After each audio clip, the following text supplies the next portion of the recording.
Welcome back to another technical deep dive here in the debug zone. Today we're tackling a big question and breaking it down with insights from other users. Hopefully this clears up some misconceptions and helps you get the answer you need.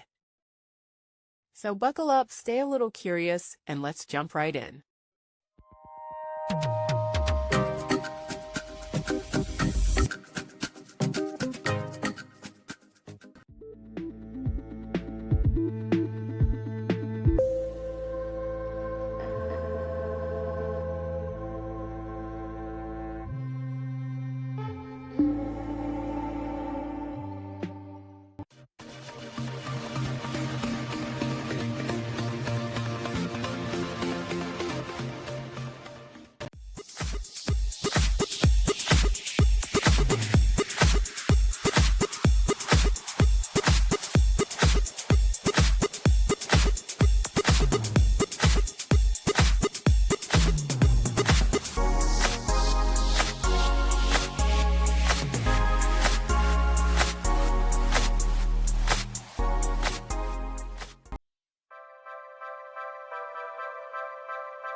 And that's a wrap.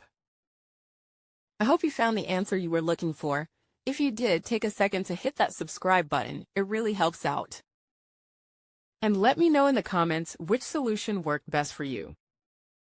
See you next time in the debug zone.